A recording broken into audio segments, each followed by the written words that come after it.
So good evening. Yes, yes, yes. Yeah, there you go. Come on, listen, call and response. You know where you at.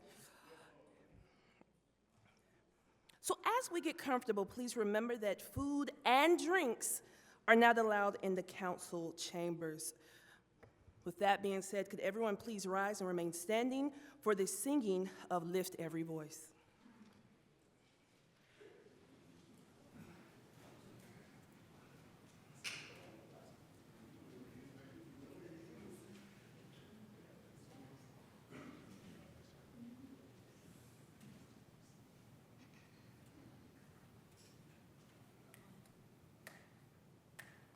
Lift every voice and sing till earth and heaven ring with the harmonies of liberty.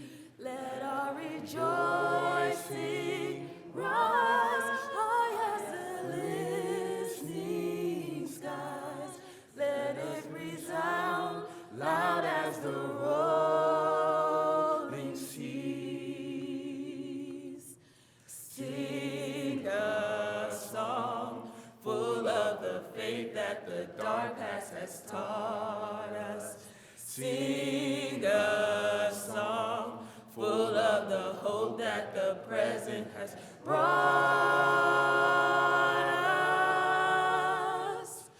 Facing the rising sun of a new day begun. Let us march on till victory is won.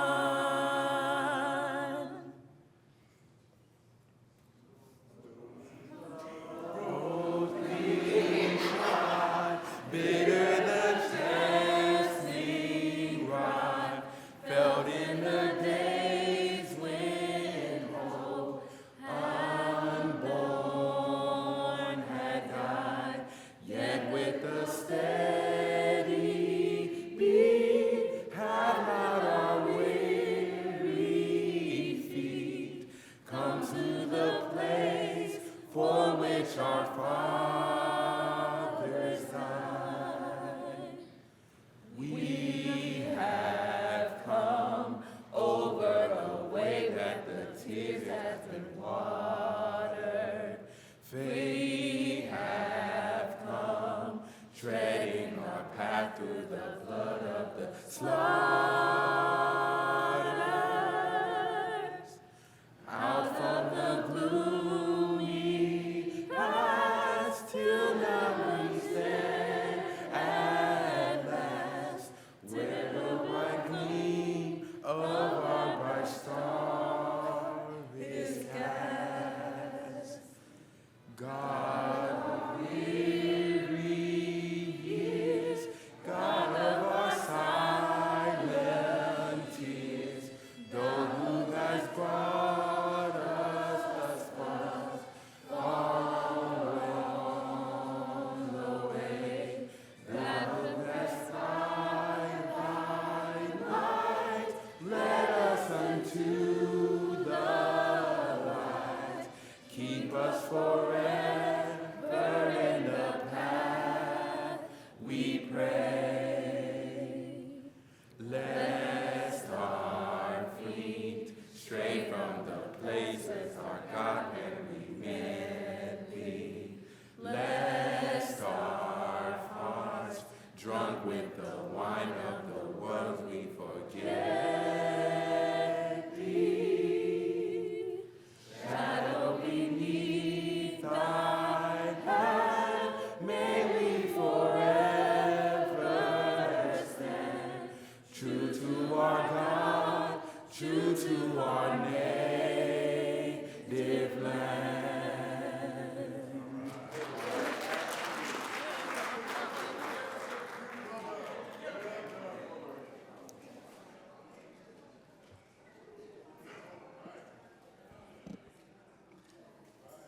Thank you very much, Donovan, Chloe, and Marlexis, for such a moving opening to our celebration. I am Dr. Jessica McLean, a visiting research scientist at Indiana University, Bloomington, and your MC for the Black History Month Kickoff Program.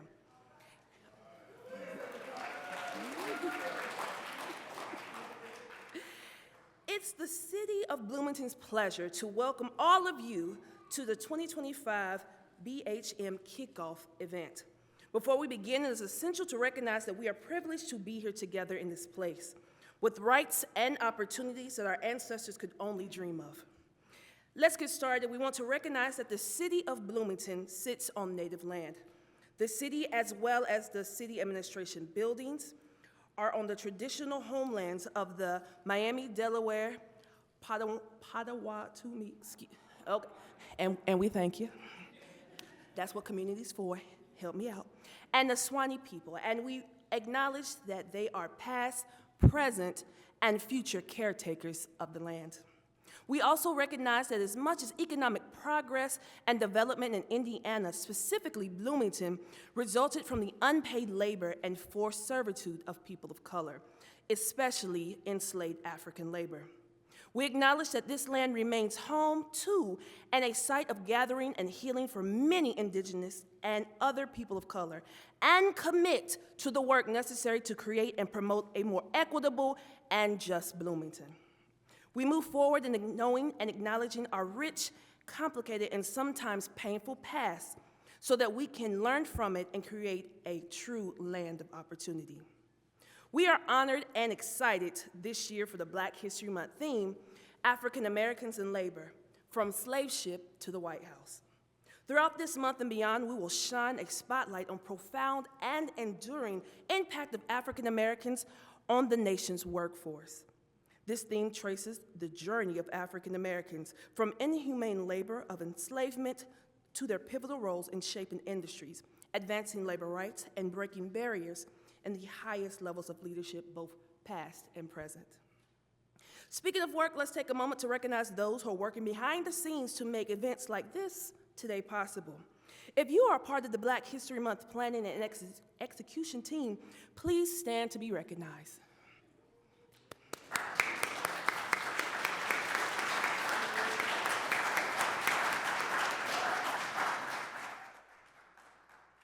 We truly appreciate your time, energy, and contributions to ensuring that important celebrations like these continue to thrive in Bloomington and extend their impact to future generations, connecting our community along the way. But that's not all, y'all. We also want to acknowledge our elected officials, past and present. If you are here today, please stand to be recognized.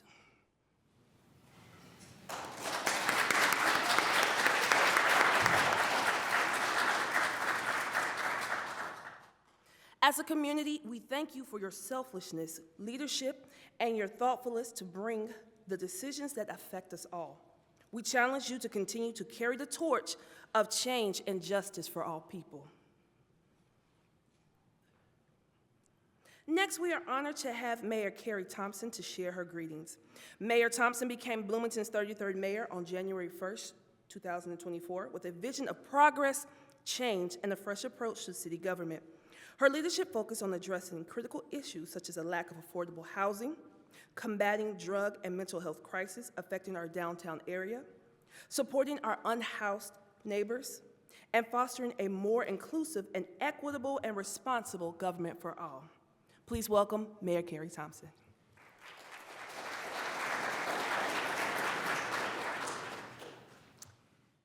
Thank you so much, and good evening to all of you. I am Mayor Carrie Thompson, and it is my great privilege to serve as your mayor. And it's truly an honor to stand before you tonight as we begin our Black History Month, a time to honor the past, celebrate the present, and shape the future together. And importantly, a time of renewal when we deeply need it. In moments like these, when we come together as a community, we are reminded of something deeply true. Our strength is and has always been our people. When the world around us feels unsettled, as it does, it becomes even more important to ground ourselves in what is true and what is lasting. And here in Bloomington, that truth is this: our strength is our people, all of you. The fabric of this incredible community is woven from countless stories, struggles, and triumphs. Each one is valuable, and each one necessary. Black History Month reminds us that we do not just look back on history. Together, we carry it forward. The legacy of Black Americans is a story of resilience, brilliance, and labor. Physical labor, intellectual labor, and emotional labor. Work that has built the foundations of our very nation and continues to move us toward empathy, compassion, and justice. And yet too often that labor has gone and continues to go unseen, unrecognized, and unrewarded. But we see it, we honor it, and we commit to carrying it forward no matter what. We carry it forward by showing up for one another, by listening, by making room, by welcoming, and by speaking truth. We are stronger when we know each other's stories. We are better when we make space for every voice, and we are at our very best when we choose to build, not just for ourselves, but for those around us and those who will come after us. In this moment, I want to recognize that many people are feeling scared, perhaps defeated, and certainly weary. And I want to tell you that our community is stronger than any single one of us. And there are those of us who may not be quite as weary, who may, like me, be in a position of privilege to share a breath and a hand of help when others have grown weary from the fight. I am here, and there are many others that are here and ready to stand with you, stand beside you, stand behind you, and to walk the hard walks, as many of you have done for so many years. So today and every day, let's celebrate the rich history that Black Americans have built for our country. Let's reflect, let's learn, but most importantly, let's recommit to the work, to the vision, and to each other. Thank you for having me.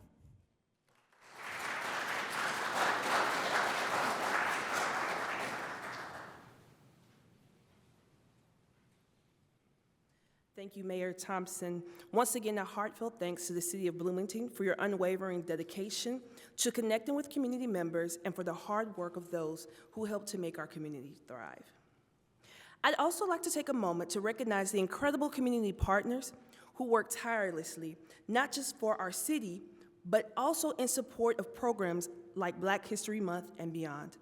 A special thank you to South Central Community Action Program, our presenting sponsor, for their continued support and commitment. We also extend gratitude to the Neil Marshall Black Culture Center, the African American Art Center, the City of Bloomington of the Office of the Clerk, and other generous underwriters, supporters, and collaborators. Your contribution makes a lasting effort, and we are truly grateful for your partnership. It is now my pleasure to introduce Shatoya Moss, Director of Community and Family Resources Department, to present the Visionary Leadership Award. Following Dr. Moss, there will be a musical selection by African American Art Institute students Donovan Miller, Chloe Williams, and Marlexis Wilson.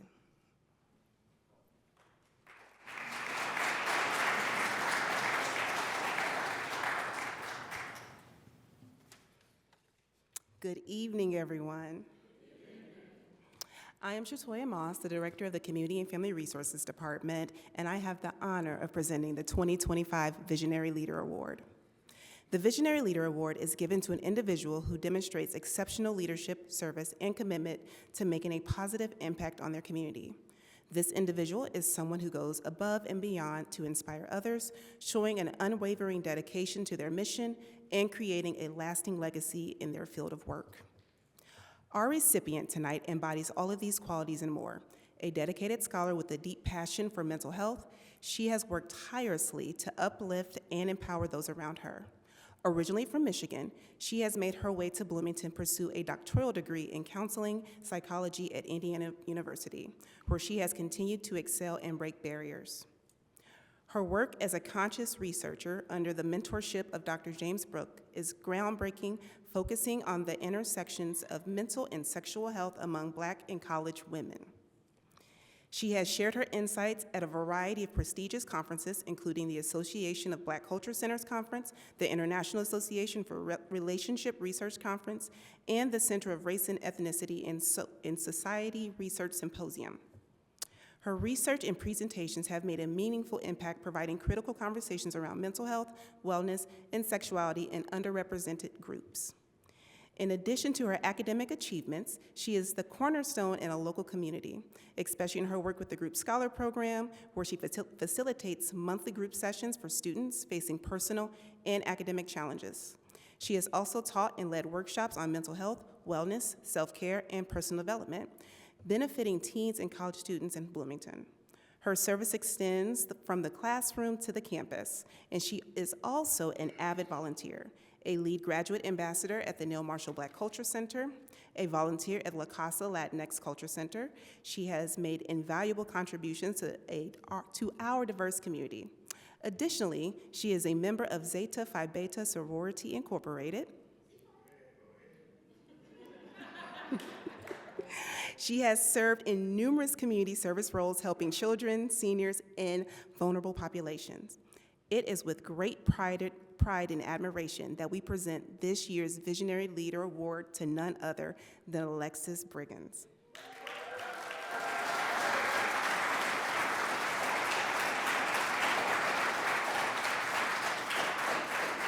Now, it must be noted that Alexis did not know that she was receiving this award. We told her that she would be collecting note cards today. So, thank you so much for the work that you do for our community. We are very proud of you and very well deserving.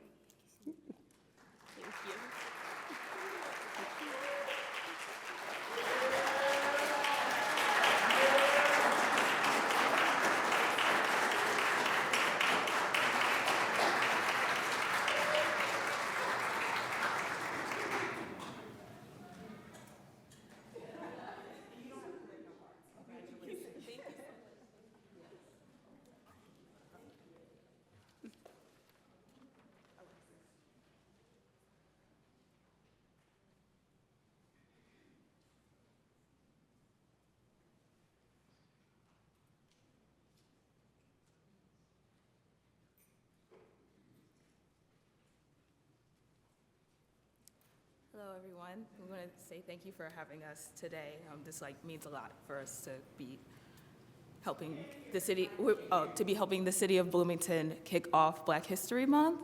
As you may know, gospel is a very important genre to the African American tradition, and we are going to be singing a gospel piece that talks about going home. And as we know, in different Black spirituals, they talk about going home as in going to another place where there's freedom and liberty from oppressive systems and states. And that will be our selection today. And you can sing along, clap along, of course. Please join in with us. Yes. Ready?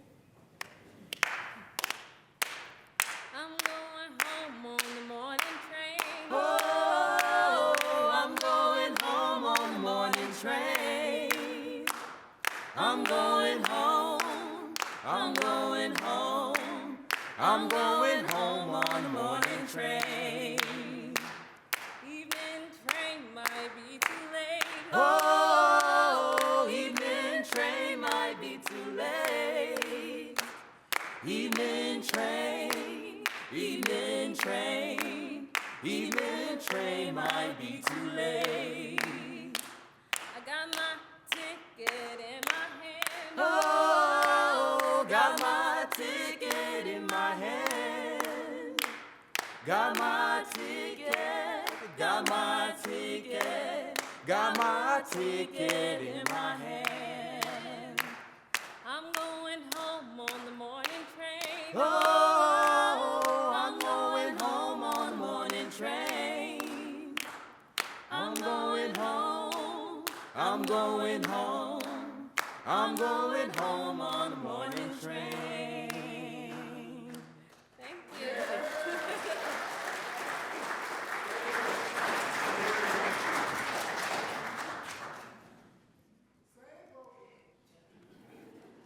Absolutely. Come on, take me back home. Thank you for the beautiful rendition of Going Home on the Morning Train. I felt like I was back at home in North Carolina. And also, congrats again to Alexis for being named the 2025 Visionary Leader. We are truly fortunate to have such an exceptional leadership and talent right here in Bloomington. We are thrilled to have you here all today to hear from esteemed panelists as they share their personal journeys, their triumphs and trials in labor and entrepreneurship. To truly appreciate their experiences, we must first understand how these moments connect to our past, our history, and the ancestors who built this country. Before we welcome the panel, let's take a moment to reflect on that legacy. Please turn your attention to the screen as we watch a powerful snapshot of why it is important to celebrate today. So, there's some people out there getting upset whenever we say black labor built this country.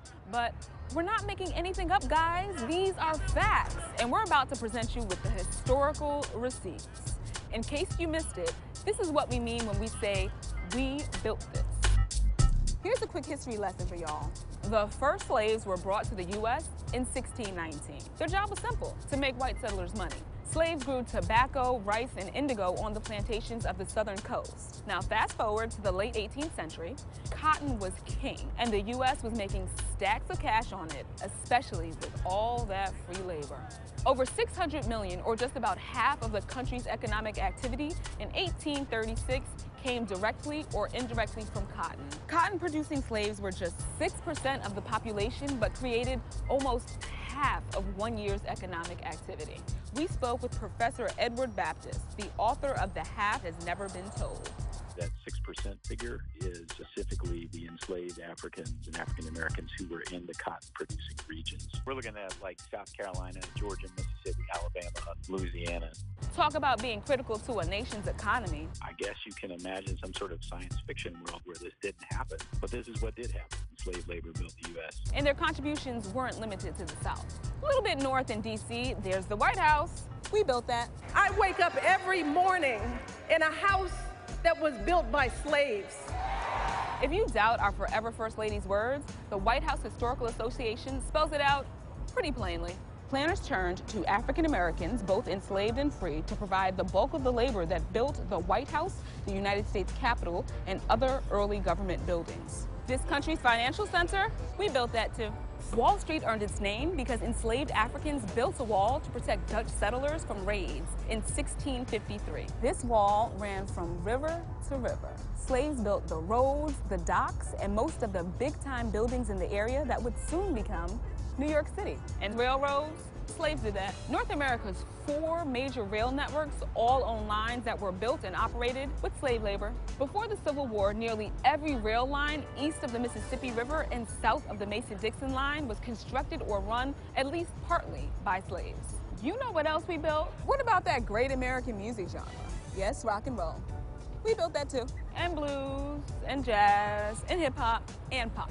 America's favorite snack food, that was a black guy behind the potato chip. The ironing board, a sister. The traffic light, yep, he was black. Super soaker, that was a dude named Lonnie. He's black too. And the person who invented the technology responsible for the caller ID and call waiting, her name is Dr. Shirley Jackson. And yes, she's black. Clearly, there isn't enough time to go through all the ways black people have built this country. They're vast. Don't get it twisted. Native American and many immigrant communities have made tremendous contributions to the infrastructure, identity, and imagination of the U.S. as well. So when we say we built this country, we actually mean it.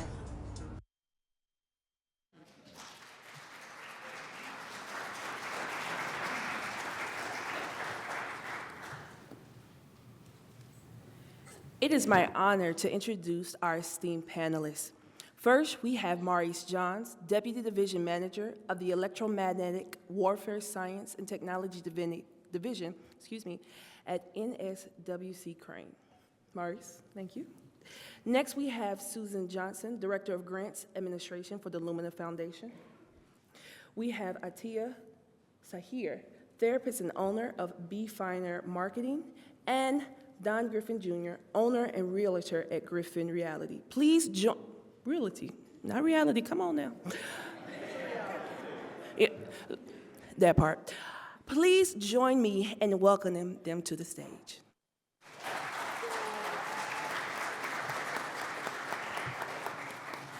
As you will see, I have transitioned onto the table, and I am going to be leading this conversation amongst us.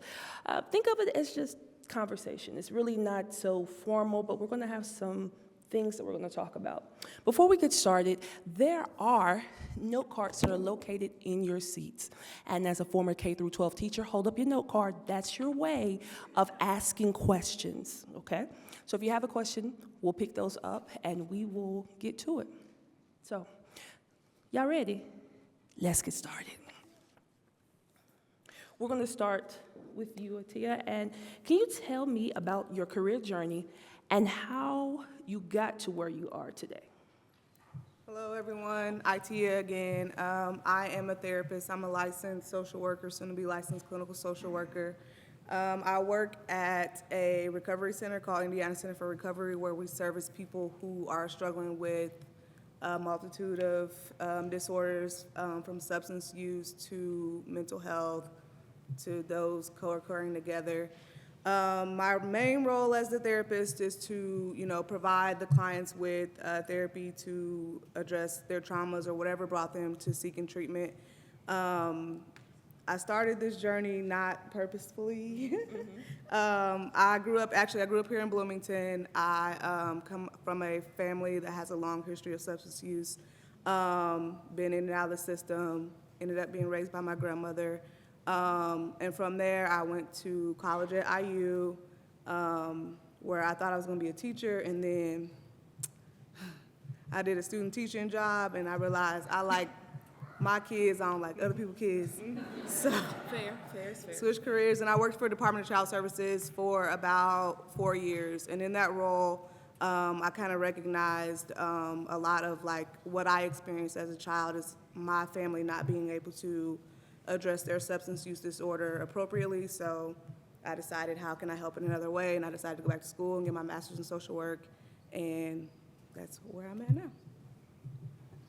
Amazing, thank you. Mari, same question. I can project. No. There we go. No, try it real quick. Testing, 1, 2, 3. Is that good? Is that good?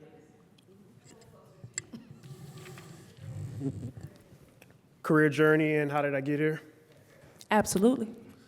So my day job is basically operations. I have a responsibility of managing scientists and engineers in science and technology, specifically in the spectrum. So over the air, that's radar, that's RF, IR, the responsibilities of advancing technology for war fighters, as well as giving them the adversarial advantage as technology maturates. I take care of technology that they touch, from financials all the way through travel. That's really my job in a nutshell. how did I get here? So, born and raised in New Orleans, my parents are both veterans, Navy and Army specifically. Decided to go to school, thought I wanted to code, graphic design, graduated from Tuskegee University, wanted to use those skills to serve, try to do the thing that my parents did, but just in a non-uniform capacity as a civil servant. Crane asked me to come out and do cyber work for them, made myself a subject matter expert in that space, working my way through Headquarter Marine Corps, validating ATOs. That's any business enterprise tax system that the Marine Corps touched. I had some hands in hardening that system, even those that's being deployed. I decided to work in a leadership capacity because I didn't necessarily like the way things are being ran.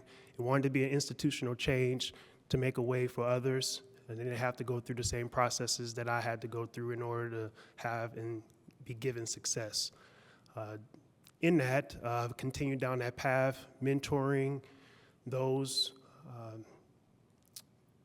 students, those new hires, those tenured employees, and asking the question, what do you want at the end of the day? What's going to get you out of the bed excited to do the work that you do? And using that as really a platform in how I navigate their careers is how I really got successful in my career. I'll continue to go on as the questions are, but that's pretty much me in a nutshell. Thank you. Good evening, everyone. In my current job, I am Director of Grants Administration at Lumina Foundation, which is a foundation focused on post-secondary education or learning beyond high school, ensuring that we increase the number of Americans with a high-quality credential. And so I've been in that position or worked at Lumina for over 16 years now and have held various roles. How I got there? Happenstance, very much so. Initially, my background was primarily around student affairs. So many of us come to Indiana University. Shout out to my HESA grads, HESA students. There are a lot of us here.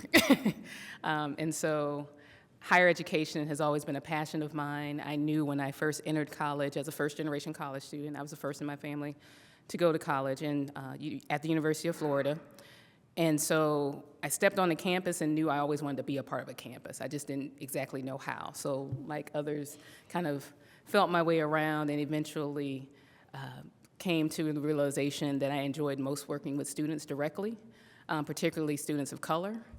My research all was centered around their experiences at predominantly white institutions. And so I followed that path. And that led me here to Indiana University, where I then worked as a grad student for the National Survey of Student Engagement.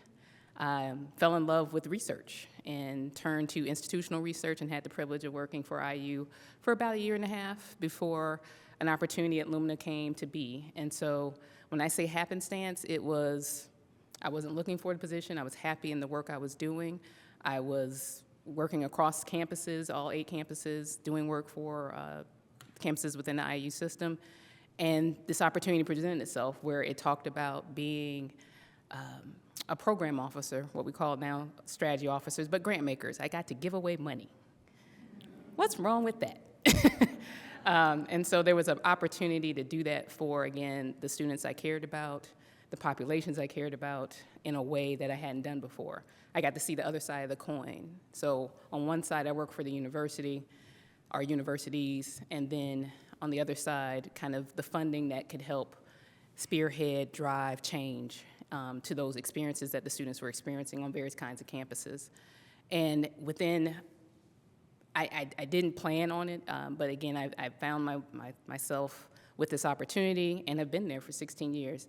And so I have done various things within the foundation, started off as a grant maker, went on to become Director of Equity and Inclusion, did work with our impact and research, and then got into the operational side of the job where I get to run our grants administration. I still have the opportunity to do grant making. I still have the opportunity to be a mentor. I have run our internship program, so that was my way of keeping my student affairs hat on. And I also have the privilege of just being a mentor and a guide to our incoming grant makers. So I onboard all new entering strategy staff. They turn to me. or go through me, one or the other, to make sure that they have the skills they need to be the grant makers that we need them to be in our work. What was the question again? Because It's all good. what do I do? Okay. I think the only way to describe how I got here is God, actually.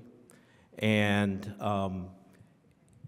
it was a situation like a lot of people. We're talking about 33 years ago. I'm actually from Bloomington, but I left to go to Hampton University, and I studied architecture and building construction management. And just like a lot of families, money gets tight. And so I actually had to come home for a semester. And it was one of the most devastating days of my life, because we just couldn't come up with the money to go forward. And so I had that 27-hour bus ride home, Greyhound bus ride home from Hampton University. And I had to figure out what I was going to do next.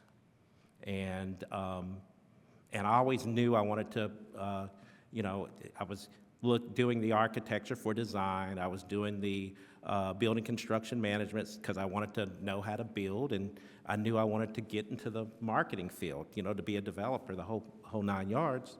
And so my father-in-law had suggested I go and work for a real estate company for the semester, just to get some ideas. So I'm 20 years old, and I go into the real estate office, and I asked them, if they have any jobs for me.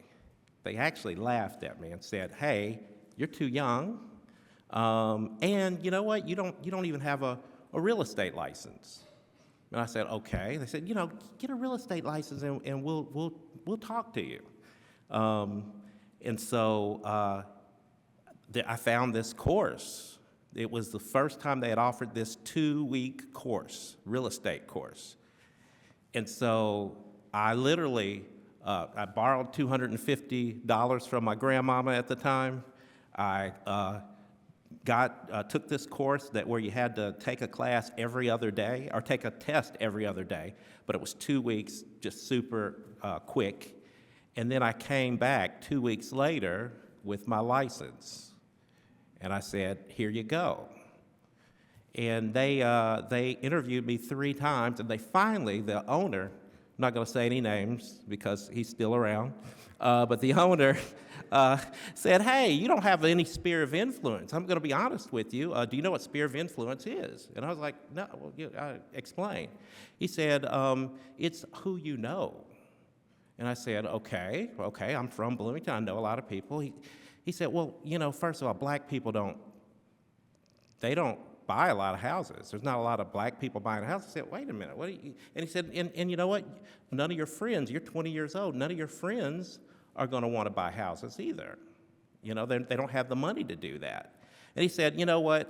Finally he said, "I'll give you, if you don't go back to school for the year, don't take any other job, go ahead, we'll hire you." And I didn't realize he was just trying to basically tell me, move on. But I went ahead and said, "Okay, you're 20, 21 years old, you're excited." And so I did that. I went ahead and, he doesn't know this, maybe if he's listening, I actually took a job with Stone Belt late at night, and going to group homes. So he didn't know that that's how I was making money to pay for office expense, because you don't get any salary. So anyway, within that 6-month to 8-month time, I became a multi-million-dollar producer. And then I stayed in that. So when I say it was an accident that I came back home, and I ended up doing more than I had ever done before. I've sold over 2,500 houses during that time period. Became one of the largest African-American real estate companies in the Midwest. I became deputy mayor for 2 years, or a year and a half, and I'm right where I need to be, right here in Bloomington, making our community better. Such powerful stories, and that was just question one. Also, point of privilege, shout out to the historically black colleges and universities that are being represented on the panel right now.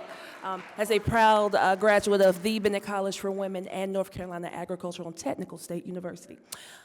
Moving on. Oh, okay, we got Tennessee, okay, we love to see it. So, Don, thank you for really going into depth about your story. And a part of your story goes into my second question. And I'm going to start with Susan, and that is, what unique challenges have you faced as a black professional in your industry? The question is, what unique challenges have you faced as a black professional in your industry?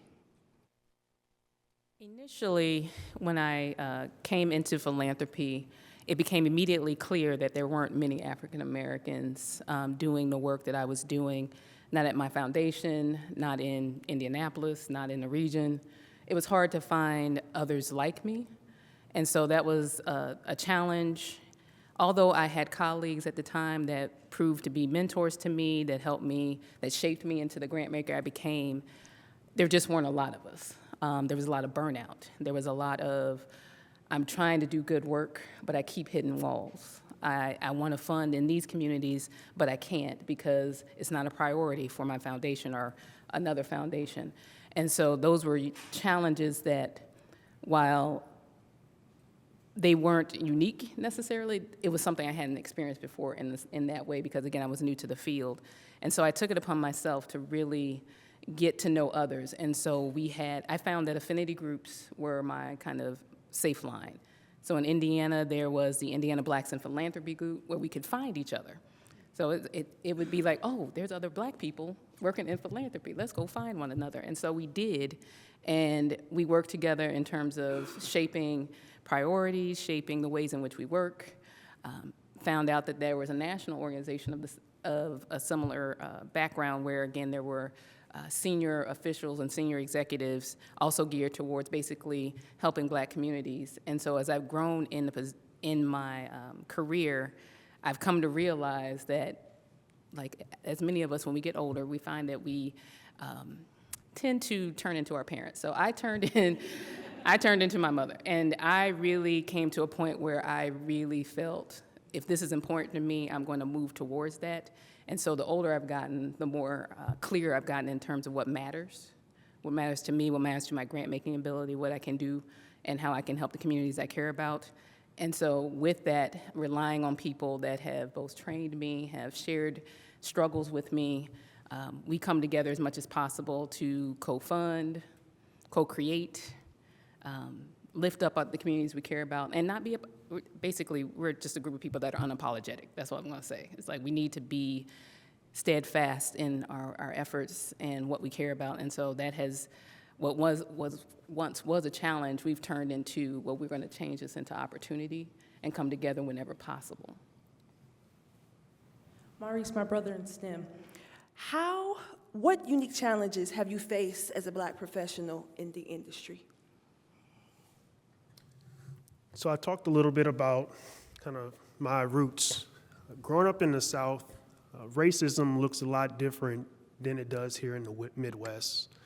Those of us who have seen and heard, it's very much in your face, very blatant, unapologetic. In the Midwest, it's very much a glass ceiling effect, right? You can see down the road, but there's roadblocks, there's biases, there's hurdles that you have to pass that you don't know that they exist until you hit that glass. It's almost like walking into a fun house, right? You see the other side of the door, but every time I make a pivot in a direction I think is the path of least resistance, I hit a wall. You understand the wall, understand the glass, and move past that space. I spent a large portion of my career in that fun house and started looking for advocates, started looking for mentorship. As Susan mentioned, there wasn't a lot of people in the environment that I was in. Usually I'm the one of many in a space, right? So understanding that you have advocates and not really understanding that someone has your best interests at heart, or are they really playing a role, you know? And it took time to figure that out. It wasn't easy, but in building that advocacy, I call it trust capital in those stakeholders, I was able to gain the success that I have today. And as I mentioned earlier, when I spoke, it was about making that path easier for others, right? I'm all about looking through rearview mirrors and reaching back regardless of the demographic and making sure that there's success along the way, because I don't think that everyone should learn through osmosis, right? If you have an aspiration to be successful and all you need is the right people in your path to make sure that you get there, I want my name, I want the people, that environment, that network to be there for them. And that's pretty much my position in a lot of the spaces that I'm in. Thank you. Atia. I guess y'all couldn't hear me that well last time. Let me see. I feel like my experience has been much, similar to Susan and Maurice's, as far as like there not being a lot of us in the field that you work or in the place that you work. So at my job, I think there are 14 therapists, 6 interns, and I'm the only Black therapist there. My experience, I feel like, is also a little different because I grew up here in Bloomington, so I feel like I learned at a very young age how to navigate spaces that are predominantly white. Like I shouldn't have had to learn that, but at a very young age I learned, I'm going to be the only one here, I'm going to be the only one there. So when that happens, I don't know how to explain it. I don't feel any type of way. I just know what I need to do to get by. They oftentimes, as far as my job, they will, we're a for-profit organization, so you have to have insurance or you have to have money to get services at our facility. They often will, so Black people coming in as patients is very rare, and they will miraculously end up on my caseload. I'm like, oh, you just seem like a good fit. So I've had to advocate for myself in that aspect. It's like, yes, it's twofold, because yes, I want to be there to support them because I am the only person of color that they will likely see. But also I don't want to feel like I'm being used by my employer, like, oh, we're going to give you all the Black patients, all the Black clients.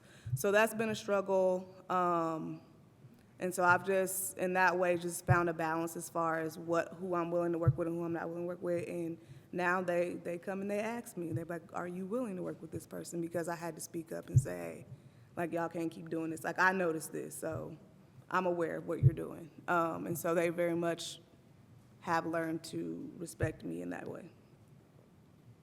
Thank you. Don, I need more. What unique challenges have you faced as a Black professional in your industry? There is no mountaintop, and I think we all see that. And what I mean by that, think about Obama. Do you remember when people were saying, oh, if he could just get, who was he looking for? Who were we looking for in the mountains? What's the guy's name? Thank you. Sorry, I'm old. Yeah, we were. They would say, if he could just find him, he's doing all this stuff, but yet, he's got this and this and this. And then I remember him coming out with the swagger, and he came out and said, we got him. And I was so proud, and it was like, oh man, like, they can't talk about him anymore. And that's not the truth. Like, we are never established. The goalpost is always, no matter how many things we do, how many innovations we accomplish, we are still always having to prove ourselves.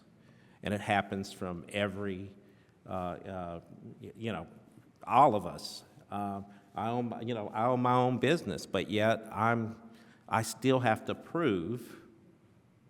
I mean, I've got numbers and things that I can prove to you, but it's not really about what as a black person, it's not what we've done in the past. It's what are we going to do now? That's how it feels. Sorry. I like it, though, because it keeps us innovative. We're always let's be honest. That's why we're always innovating. That's why we start with jazz, but then we change it up and do something else. That's why we change the way we talk, because they take on what we say and how we say it, and we change it all the time. We're changing it all the time. And I mean, I love being black. I love it. I'm good at it.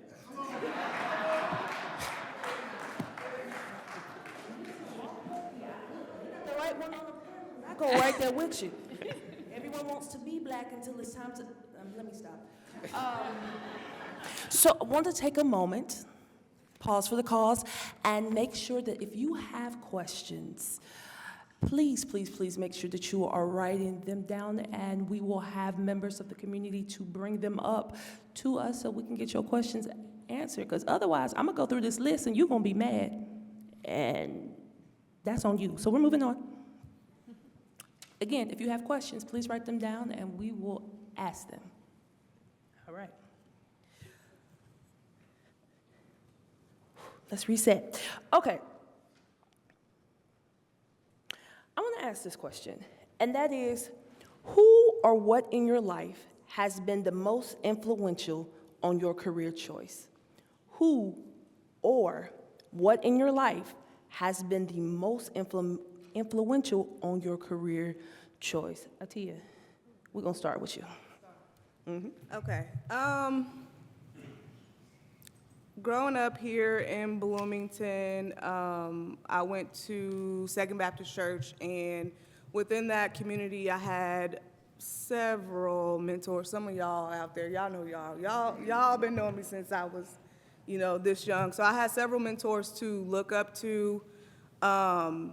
But as far as my specific career choice in the field that I'm working in, I would have to say, I'm gonna get a little sad, but it's y'all be all right. I would say my brother, who I lost because of his substance use, he died of a heroin overdose here in Bloomington, and literally, I think maybe it was the week of or the week before that I applied for the position that I'm in, and I was considering not taking it, but also I wanted to leave the place that I was at. Got a call from my mom that he had passed away, and then I took the position that I work in, and I think it was more so me feeling like if I couldn't help him, that I can help other people who are struggling with their addiction. Because we started out as a predominantly substance use disorder facility. Now we're mental health, we're dual diagnosis, but I went into that field specifically because I lost my brother. And every time that I mean, as much as stories that we have of people who don't successfully stay sober, the ones that do, it makes a big difference, and I hold on to that knowing that I helped someone else's brother, sister, son, daughter, whatever, recover from their addiction, and that's how I keep working where I work. Thank you for sharing. Maurice? Thank you, Jess. So as I noted earlier, my call to serve was my parents.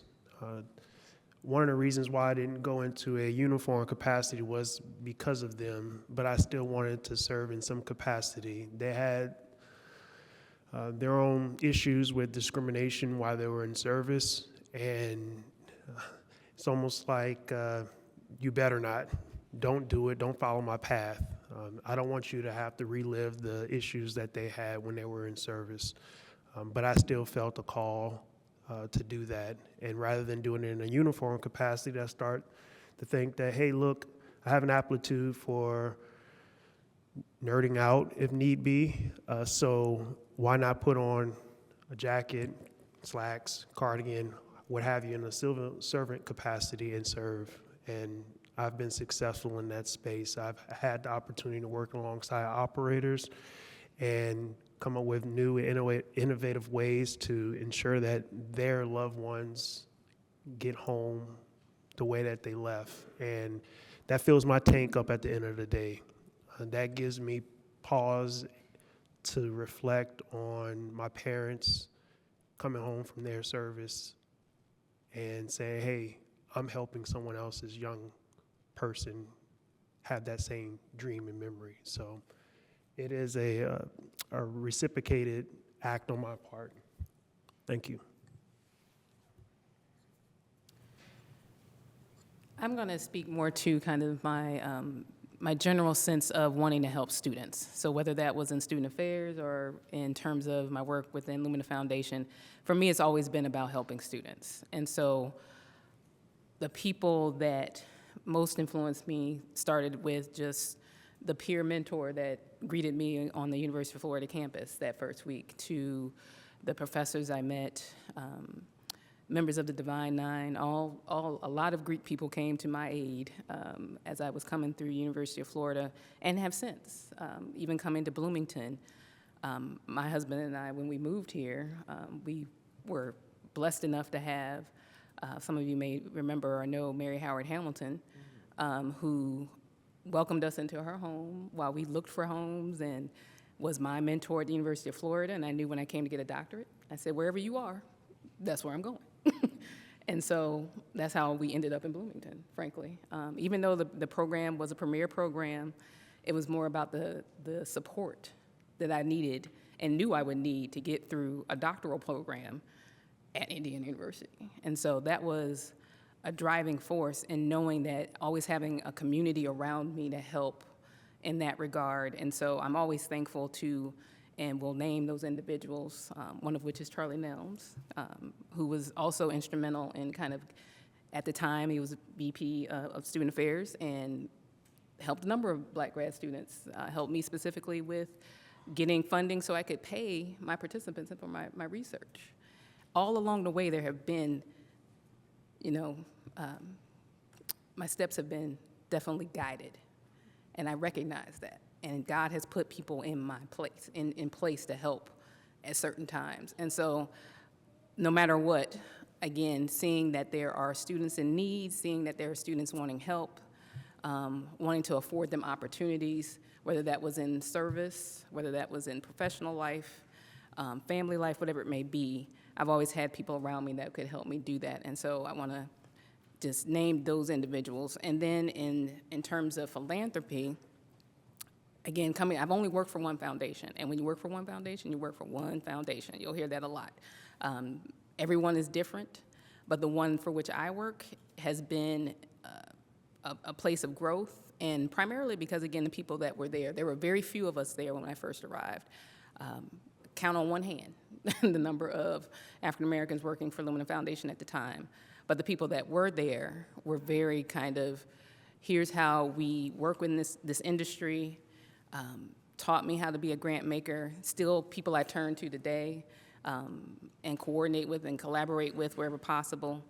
And so those people have continued to be influential in my life and guiding me and serving as an example. And I always say, if you're looking at me, you're looking at Sam Cargile, you're looking at Tina Gridiron, you're looking at these people that made sure that I became the proper grant maker that I am today, and that I could do the same for others coming up behind me. I think you'll hear that theme amongst us all, is that we want to make sure that those coming behind us don't have to endure what we endured.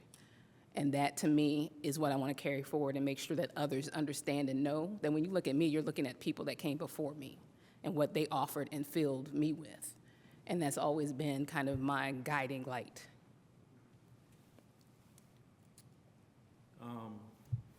The question, what was the question? It was in regards to. Write down the questions. Gotcha. That's what I'm here for. Look, I'm here for a reminder. She said I need to write down the question. Who or what in your life has been the most influential on your career choice? I can't really say that the career was. I'm not sure that. What am I trying to say? I am, unfortunately. No, I don't think the career is just a job. I'm very blessed to have that job, but it allowed me to really focus on community. And it's really about community, and I think knowing that I was going to have a son, I would say Dexter, my son, is who has inspired me to get involved, or inspired me and my wife to get involved in community, and to try to make this community that we have, that's not perfect, it's not perfect, but it's a start and it's ours. And I think it also allowed us to look back at those that have helped us get to where we're at. And so the list in that regard is really, it got so long that we created an award called the Living Legends Award, Griffin Realty did. And so if you ever see that list, those are the people and the families that helped pave the way for me and my family through their ideas, through watching them at church, through watching them on campus, working in the city, and making this town that we have tolerable and wonderful. But we have to keep going. And so if I want this to be a community that my son raises his kids in, we've got to continue to push forward. And hopefully I'm an example. Hopefully, maybe my winded answers are not a good example, but maybe we're examples for others to look at in the future. So. Thank you. So I'm going to switch it up again, point of privilege. And I'm going to ask a question to Maurice and Atia. And the question is, what is it about your role that gives you the most joy?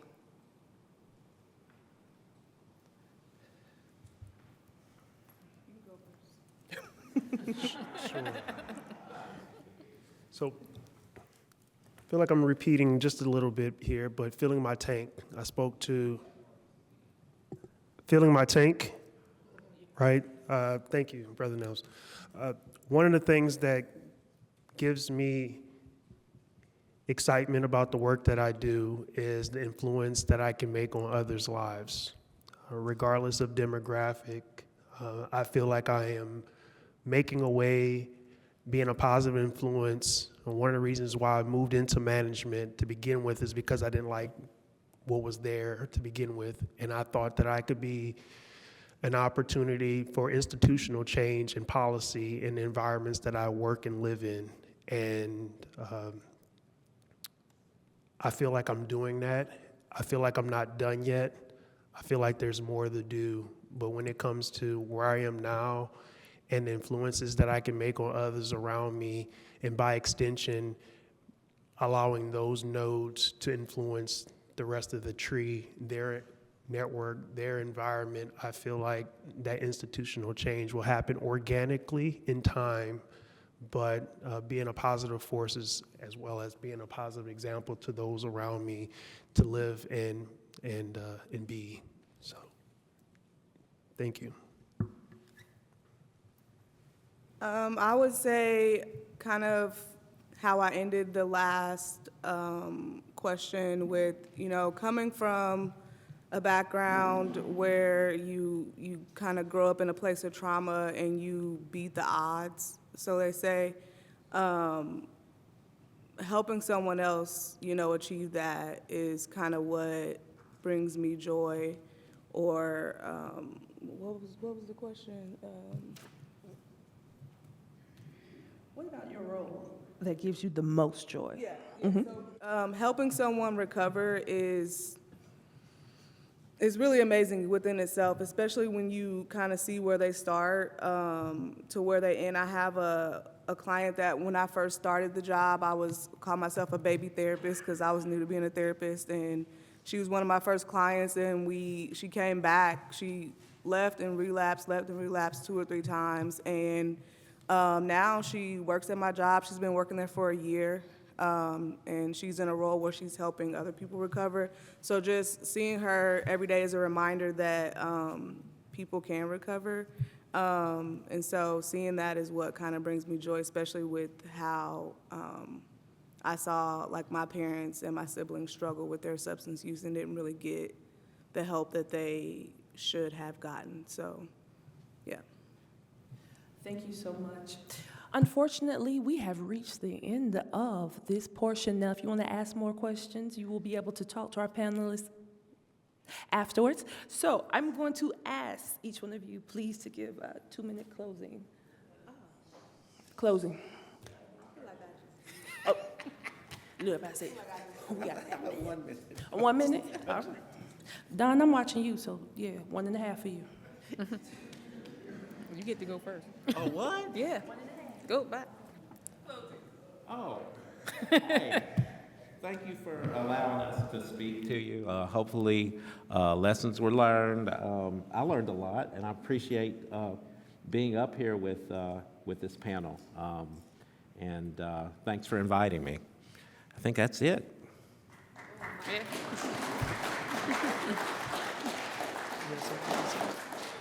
Okay. See, you didn't tell us about this part, so we didn't necessarily prepare anything, but it's always a privilege to be in community and to be in a place where we can talk and learn from each other. And so I want to thank also for being invited as a panelist and for seeing so many faces. Sometimes we just don't get to see everyone. We live in Bloomington, but we don't get to see each other all the time. So this is always an opportunity that I treasure because I get to see people and fellowship with people, even if it's for an hour or two. But I truly appreciate that ability to come together. And so anytime that we can do that outside of just the month would be appreciated, and encourage everyone to just kind of stay in touch, be in community as much as possible, and definitely have a kind of service orientation so that we can also help each other and be of service to one another wherever possible. And just to thank my fellow panelists, Don actually sold us our house, so I appreciate everything come full circle. Everything come full circle. I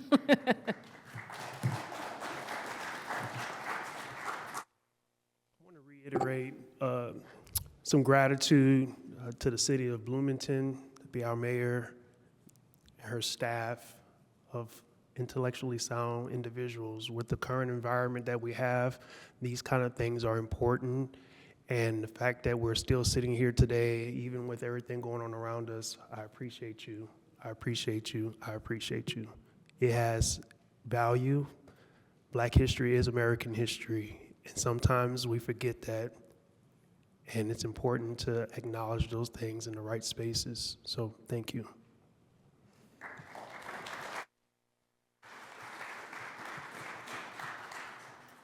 I'm gonna keep this short. I would like to echo what everyone else said. You know, thank you for inviting me to be a panelist. I know we probably done talked enough for you to work up a second appetite to go buy some Girl Scout cookies for my daughter's Girl Scout troop. 03311, they sitting outside right by the door. So yeah, make sure you stop by that table on your way out.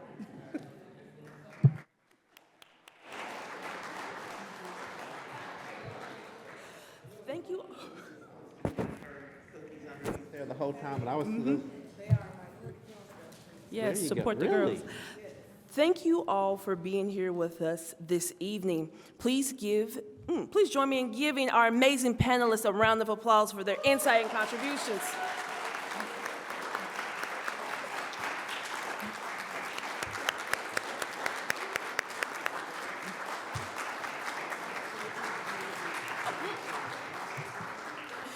We hope tonight's program has inspired reflection on the powerful theme of African Americans' labor from slave ships to the White House, particularly as it connects to the work and resilience within our own community. We are so fortunate to have such extraordinary talent and creators right here in Bloomington, making this a richer, more dynamic place to live and thrive.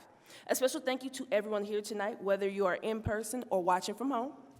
And a heartfelt congratulations to the Visionary Leader Award recipient for their remarkable achievements. Before you go, we would love to hear your feedback. Please take a moment and visit bloomingtonin.gov/BHM. Also, don't forget to mark your calendars for all the upcoming events for the rest of the month, which is located in your flyer. And visit our Black History Month webpage at bloomington.in.gov/BHM for more details. We look forward to celebrating Black history with you throughout the month and beyond. Thank you once again, and as Dr. McLean, me, myself, and I, have a wonderful evening.